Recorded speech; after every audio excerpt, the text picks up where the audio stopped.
नमस्कार, स्वागत है आपका संसद टीवी के विशेष कार्यक्रम सदन दिन भर में और मैं हूं आपके साथ अर्चना मिश्रा। आइए जानते हैं संसद के दोनों सदनों से जुड़ी कार्यवाही की हर खबर, लेकिन सबसे पहले बात सुर्खियों की। संसद के दोनों सदनों में अर्थव्यवस्था पर वित्त मंत्री ने पेश किया श्वेत पत्र। यूपीए शासनकाल के आर्थिक कुप्रबंधन को लेकर सदन में कल होगी चर्चा। राज्यसभा से 68 सदस्यों की विदाई। प्रधानमंत्री ने मनमोहन सिंह को बताया प्रेरक व्यक्तित्व। संसद सदस्यों ने विदाई संदेश में दी शुभकामनाएं। संसद के दोनों सदनों की कार्यवाही कल तक के लिए स्थगित।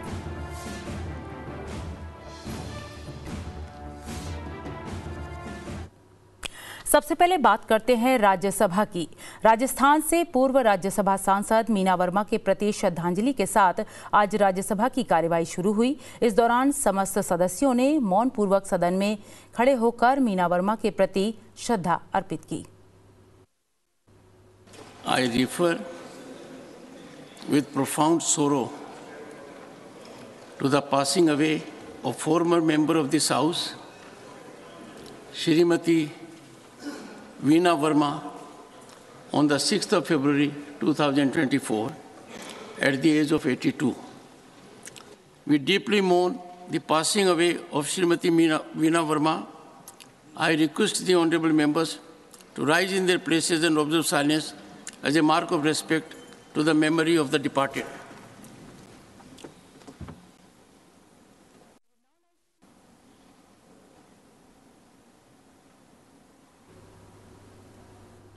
आज उच्च सदन यानी राज्यसभा से 9 केंद्रीय मंत्री सहित 68 सदस्यों को सदस्यता से निवृत्त होने के कारण विदाई दे दी गई।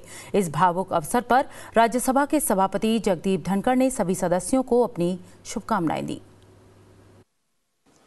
Honorable members, it is an emotional occasion for all of us as we bid farewell to our 68 esteemed colleagues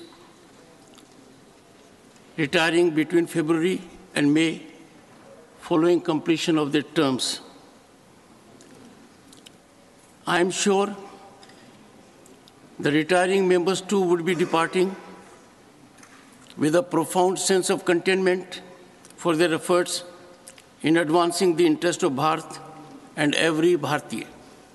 Honorable members, working with you and serve as your chairman is an honor beyond description. You all made available this extraordinary privilege and learning platform for me and your colleagues. Honorable members, the retirement of our esteemed colleagues will undoubtedly leave a void. However, it is often said that every beginning has an end and every end has new beginning. I am confident that these members will continue to be actively engaged in public life, serving our nation in various capacities as one never retires from public service. The wealth of parliamentary experience they have garnered during their tenure here will undoubtedly prove an invaluable asset as they embark on new endeavors. I am sure that their guidance and mentorship will certainly be available to the society at large. As presiding officer, I will surely miss your participation in the deliberations of the House. I extend my heartfelt gratitude to the retiring members for their dedicated service and wish them every success in their future endeavors. May they continue to inspire and lead, making meaningful contributions to the welfare and progress of our nation. प्रधानमंत्री नरेंद्र मोदी ने राज्यसभा सदस्यों की विदाई के अवसर पर कहा कि सदन का ये क्षण हर 2 साल में आता है, जो कि निरंतरता का प्रतीक है।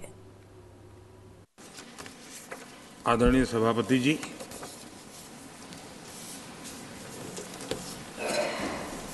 हर 2 वर्ष के बाद इस सदन में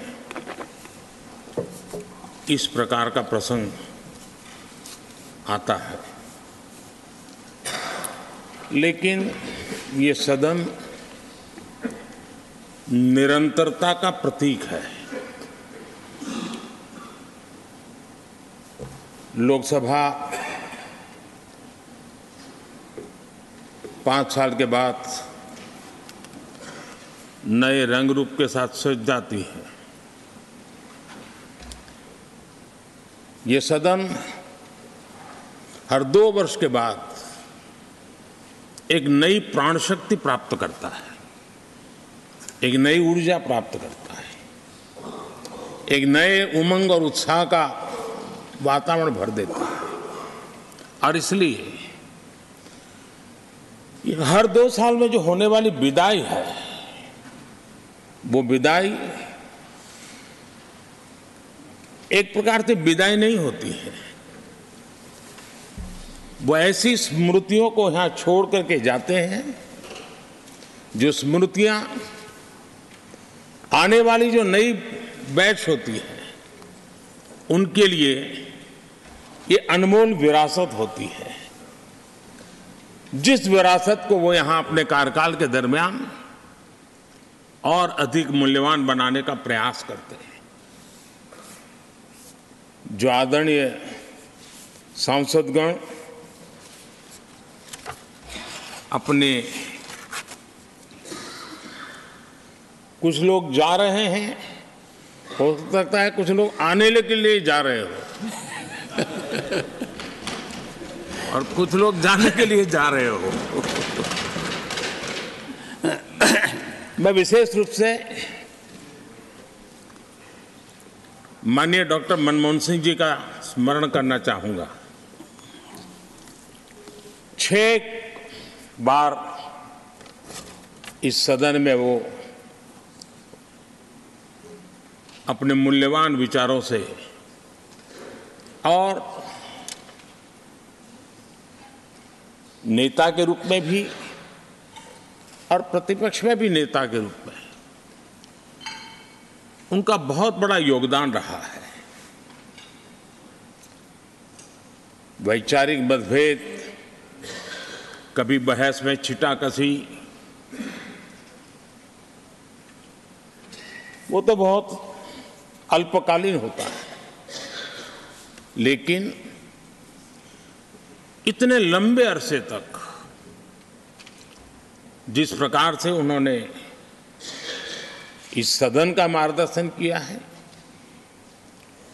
देश का मार्गदर्शन किया है, वो हमेशा हमेशा जब भी हमारे लोकतंत्र की चर्चा होगी तो कुछ माननीय सदस्यों की जो चर्चा होगी उसमें माननीय डॉक्टर मनमोहन सिंह की योगदान की चर्चा जरूर होगी।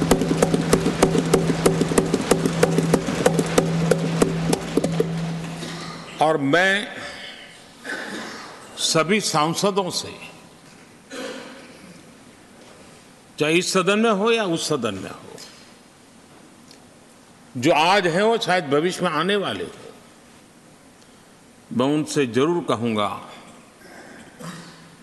कि ये जो माननीय सांसद होते हैं किसी भी दल के क्यों न हो, लेकिन जिस प्रकार से उन्होंने अपने जीवन को कंडक्ट किया होता है,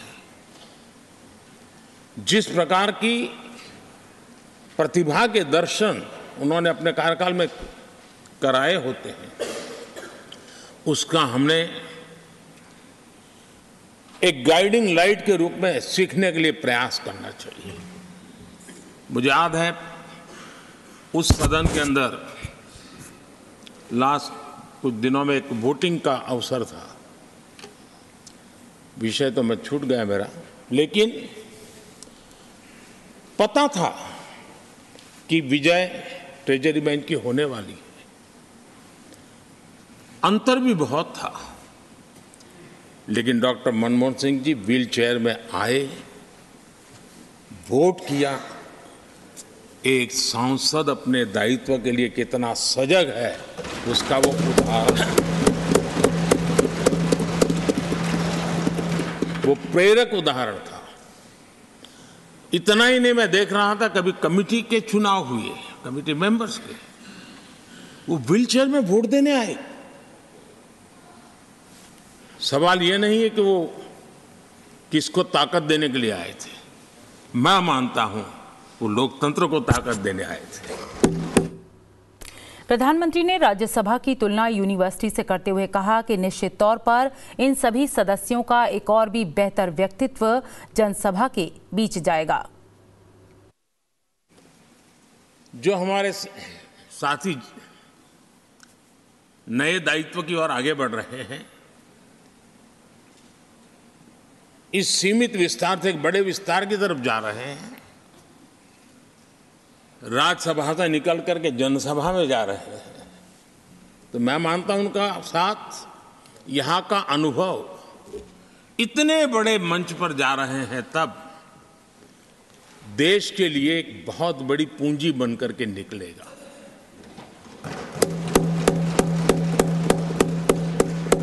किसी यूनिवर्सिटी में भी 3-4 साल के बाद एक नया व्यक्तित्व बाहर निकलता है।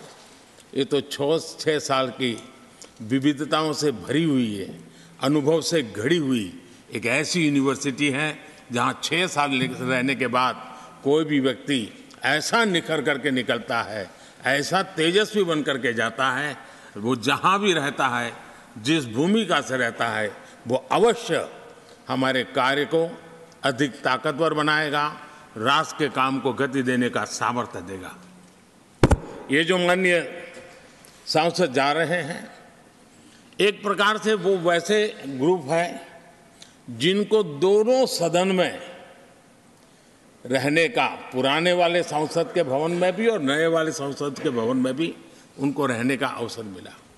ये साथी जा रहे हैं, वो आज़ादी के 75 वर्ष अमृत काल का, उसके नेतृत्व का साक्षी बन करके जा रहे हैं। और ये साथी जो जा रहे हैं, हमारे संविधान के 75 साल उसकी भी शोभा बढ़ाते हुए आज हम सबके साथ जा रहे हैं, तो अनेक स्मृतियां लेकर के जा रहे हैं। हम वो दिन भूल नहीं सकते कि कोविड के कठिन कालखंड में हम सब ने परिस्थितियों को समझा, परिस्थितियों के अनुकूल अपने आप को गढ़ा। यहां बैठने के लिए कहा तो यहां बैठो, वहां बैठने के लिए कहा तो वहां बैठो, उस कमरे में बैठने के लिए कहो। किसी भी दल के किसी भी सांसद ने ऐसे विषयों को लेकर के देश के काम को रुकने नहीं दिया।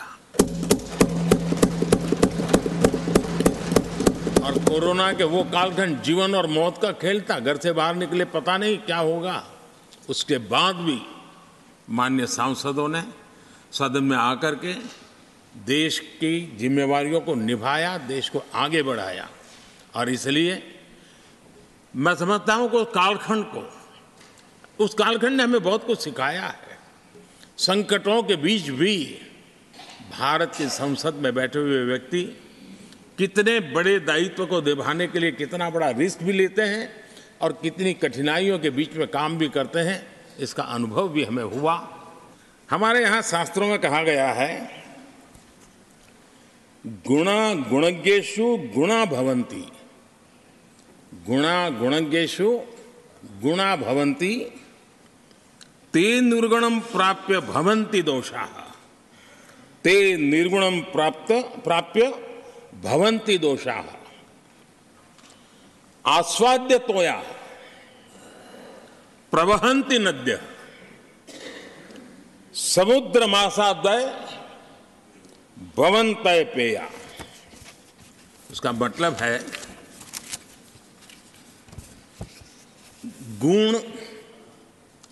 गुणी लोगों के बीच रहकर गुण होते हैं। जो गुणी लोगों के बीच रहने का मौका मिला तो उनके साथ रहने से हमारे भी गुणों में बढ़ोतरी होती है। निर्गुण को प्राप्त करके वो दोष युक्त हो जाते हैं। अगर गुणियों के बीच में बैठते हैं तो गुण तो बढ़ जाता है, लेकिन गुण ही नहीं है तो दोष बढ़ जाते हैं। और आगे कहा है, नदियों का जल तभी तक पीने योग्य होता है जब वो बहता रहता है। सदन में भी हर 2 साल के बाद नया प्रवाह आता है और जब तक बहता रहता है, लेकिन नदी कितनी ही मीठी क्यों ना हो, पानी कितना ही स्वादिष्ट क्यों न हो, लेकिन जैसे ही समुद्र से मिल जाती हैं वो किसी काम की रहती नहीं हैं, उसमें दोष आ जाते हैं, दोष युक्त हो जाते हैं। और इसलिए समुद्र को प्राप्त करने के बाद पीने योग्य नहीं रहता। मैं समझता हूँ ये संदेश हर एक के जीवन में प्रेरक रहेगा। इसी भावना के साथ जो साथी समाज जीवन के एक बहुत बड़े फलक पर जा रहे हैं, इस जीवंत यूनिवर्सिटी से अनुभव प्राप्त करके जा रहे हैं, उनका मार्गदर्शन, उनका कर्तृत्व राष्ट्र के काम आएगा, नई पीढ़ी को प्रेरणा देता रहेगा। मैं सभी साथियों को हृदय से अनेक अनेक शुभकामनाएं देता हूं। बहुत बहुत धन्यवाद। राज्यसभा के उपसभापति हरिवंश ने भी सभी रिटायर हुए सदस्यों को शुभकामनाएं दी, अपनी भावनाएं व्यक्त की। आदरणीय सभापति जी, आभारी हूं। राज्यसभा से 68 साथियों के कार्यकाल समापन के अवसर पर आपने बोलने का अवसर दिया। इनमें से 10 वर्ष 2023 में इनका कार्यकाल खत्म हुआ और आने वाले जुलाई तक बाकी 58 साथियों का कार्यकाल खत्म होगा। कुछ बीच में, इनमें से कुछ एक चुनकर आए हैं, कुछ और आएंगे, कुछ एक जीवन का नया अध्याय शुरू करेंगे। ये सभी समाज और देश की सेवा करते रहे हैं और करते रहेंगे। इन सभी महानुभावों, श्रेष्ठ जनों और साथियों को भविष्य के लिए मेरी बहुत शुभकामनाएं। पुनः जो चुने गए और लौट कर आएंगे, उन्हें बधाई। इनसे कामकाज के दौरान आत्मीय संबंध भी रहा। एक एक की खूबियां अलग अलग और विशिष्टताएं हैं। समय कम होने की वजह से सभी माननीय सदस्यों का नाम लेना संभव नहीं। अंत में सर, बात खत्म करने के पहले, इसी सदन में बिहार के एक बिरले नेता थे सर, भोला पासवान शास्त्री जी। आजकल मुल्क ऐसे लोगों को कम याद करता है। वह 2 बार केंद्र में मंत्री रहे, 3 बार बिहार के मुख्यमंत्री, सादगी और ईमानदारी की प्रतिमूर्ति। 23 मार्च 1978 को नेता विपक्ष के तौर पर उन्होंने ऐसे ही विदाई समारोह को इसी सदन में संबोधित किया था। उसका एक अंश मैं पढ़ रहा हूं आपकी अनुमति से। आई कोट, उन्होंने कहा, आना जाना तो जारी रहता है, यह जारी रहेगा। जब जिंदगी ही जाने वाली होती है तो यह तो बीच की बात है, लेकिन इस बीच हमारा जो काम है, जो लक्ष्य है, उसे हमें पूरा करना है। चाहे हम किसी पार्टी के हों, सबके मन में देश के प्रति प्रेम है, उसको आगे बढ़ाने की बात है। सेवा का क्षेत्र विशाल है। जो सेवा करता है उससे किसी का झगड़ा नहीं होता। पद की प्राप्ति के लिए झगड़ा होता है, लेकिन जहाँ केवल सेवा का प्रश्न हो, वहाँ कभी झगड़ा नहीं होता, वहाँ कभी तकलीफ नहीं होती। मैं चाहता हूँ कि उनका मानस भी ऐसा बने और भगवान उनको बल दे देश का काम करने के लिए और वह फिर यहाँ आए। यह भोला पासवान शास्त्री जी ने कहा। अंत में मैं अपने सभी साथियों को डिप्टी चेयरमैन के नाते मुझे जो सबका सहयोग और गाइडेंस मिला, इसके लिए भी व्यक्तिगत धन्यवाद और आभार व्यक्त करना चाहता हूं। हमारे सभी साथी जो पुनः चुनकर आए हैं या आएंगे या जो विदा हो रहे हैं, वे सभी स्वस्थ रहें, सक्रिय रहें, यही कामना है। धन्यवाद। जय हिंद।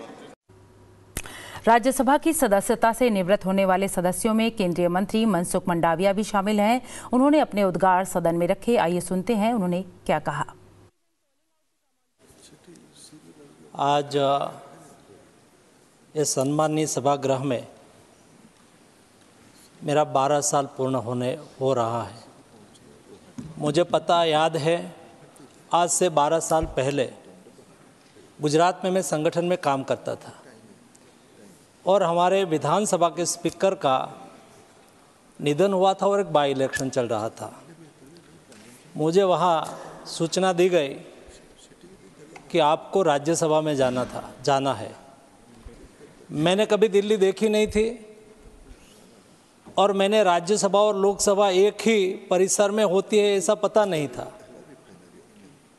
और मेरी पार्टी ने मुझे राज्यसभा में भेजा। जब ओमिक्रॉन वेव खत्म हुआ और G20 समिट हो या तो वर्ल्ड इकोनॉमिक फोरम हो, जहाँ भी सभी जगह पे मुझे भारत का प्रतिनिधित्व करने का अवसर मिला, मुझे खुशी है कि बड़े बड़े लोगों ने, बड़े बड़े कंट्री हेड ने, जब मैं उसकी अपॉइंटमेंट लेके मिलता था या तो वो मुझे मिलते थे तो पहला उसका सेंटेंस था, congratulation India, you have done good Covid management and vaccination drive. दोस्तों, ये माननीय चेयरमैन साहब, इस स्थिति से भी काम करने का मुझे अवसर मिला। इस सम्मानीय सदन ने परस्पर, जब पॉलिटिक्स में कई बार पॉलिटिक्स होता है, लेकिन मुझे खुशी इस बात की है कि कई विषयों पर बहुत डीपली डिस्कशन होता है, ध्यान से समझते हैं तो उसके तर्क में कई मार्मिकता भी होती है, चाहे सरकार के पक्ष से हो, चाहे ओपोजिशन की ओर से हो। सभी को सुनने का मुझे बहुत रुचि लगती थी। 12 साल की, यानी कि 12 इयर्स की इस यूनिवर्सिटी में मैं पढ़ा हूँ, मैं सीखा हूँ, मैं समझा हूँ। मेरे से हो सका इतना दिया है, लेकिन बहुत कुछ लेके जाता हूँ। आप सब साथियों को मेरी ओर से हार्दिक शुभकामनाएं। धन्यवाद। धन्यवाद। कार्यक्रम में वक्त हो गया एक ब्रेक का। ब्रेक के बाद जानेंगे लोकसभा में हुए कामकाज के बारे में। लेते हैं एक छोटा सा ब्रेक। देखते रहिए संसद टीवी।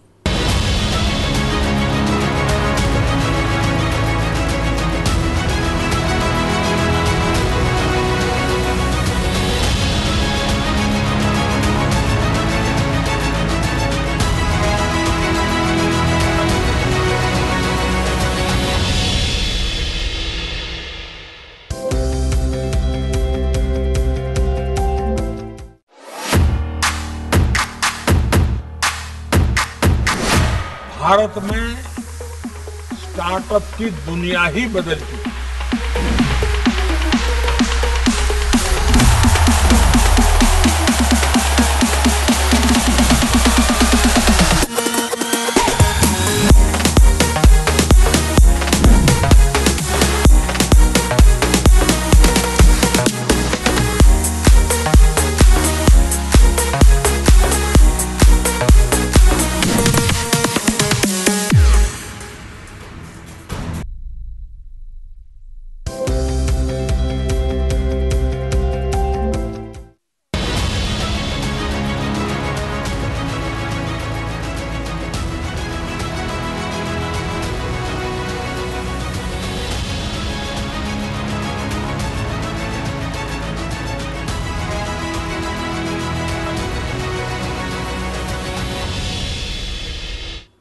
ब्रेक के बाद एक बार फिर आपका स्वागत है संसद टीवी में। आइए रुख करते हैं निम्न सदन लोकसभा का।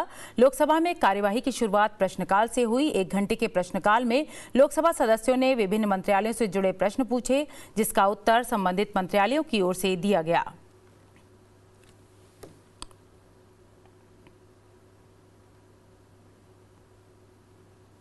बढ़ते हैं अगली खबर की ओर। लोकसभा में आज श्वेत पत्र पेश किया गया। वित्त मंत्री निर्मला सीतारमण ने यूपीए सरकार के आर्थिक कुप्रबंधन पर संसद में श्वेत पत्र पेश किया, जिस पर कल यानी शुक्रवार को सदन में चर्चा होगी। बता दें कि वित्त मंत्री निर्मला सीतारमण ने अंतरिम बजट भाषण के दौरान श्वेत पत्र लाने की घोषणा की थी। Paper to be laid table. Honourable finance minister.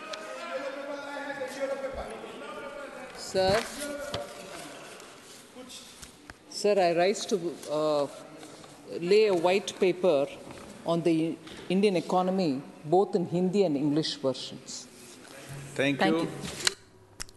बता दें कि बजट भाषण के दौरान वित्त मंत्री ने कहा था कि मोदी सरकार के सत्ता में आने से पहले देश आर्थिक संकट में था। निर्मला सीतारमण ने इसके लिए यूपीए सरकार को जिम्मेदार ठहराया।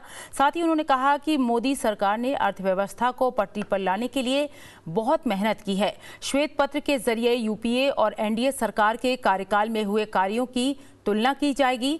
साथ ही सरकार अपने कार्यकाल में उठाए गए सकारात्मक कदमों के बारे में भी बताएगी।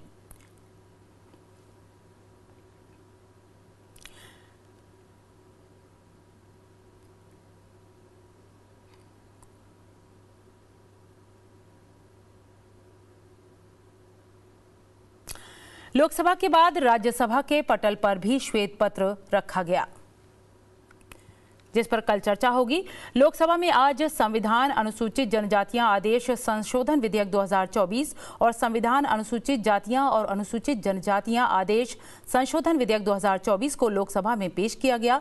विधेयक पर संसद सदस्यों ने अपनी अपनी राय रखी, जिसका संबंधित मंत्री ने जवाब दिया, जिसके बाद विधेयक को पूर्ण बहुमत से पास कर दिया गया।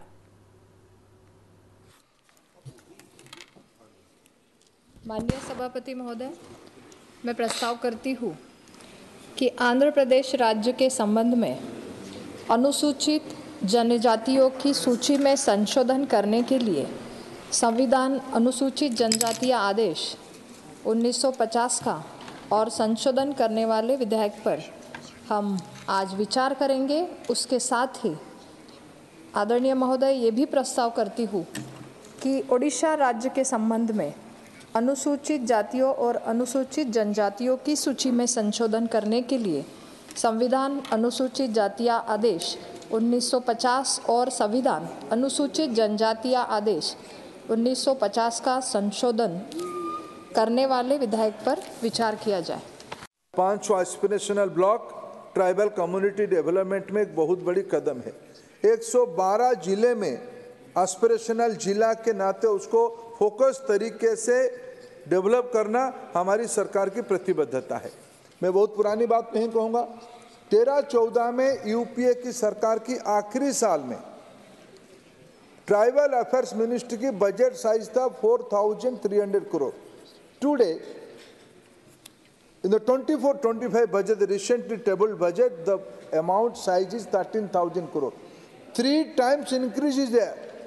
ये आपकी प्रतिबद्धता, ये मेरे प्रतिबद्धता। ऑर्डर अमेंडमेंट बिल 2024 उड़ीसा के लिए लाए हैं। मैं इसको समर्थन करने के लिए यहाँ खड़ा हुआ हूँ। आज ये सदन और ये देश इसका गवाह है कि भारतीय जनता पार्टी जब जब सरकार आता है इस देश का ट्राइबल के लिए अच्छा काम करके जाते हैं। जैसे पहले ये tribal affairs minister social justice ministry में हुआ करता था। अटल बिहारी वाजपेयी आने के बाद अलग से ट्राइबल अफेयर्स मिनिस्टर्स क्रिएट करके बना दिया। ये भारतीय जनता पार्टी का देन है।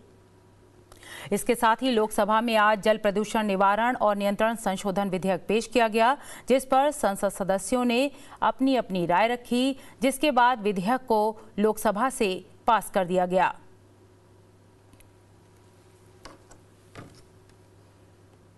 इसी के साथ संसद के दोनों सदनों की कार्यवाही शुक्रवार 11 बजे तक के लिए स्थगित कर दी गई।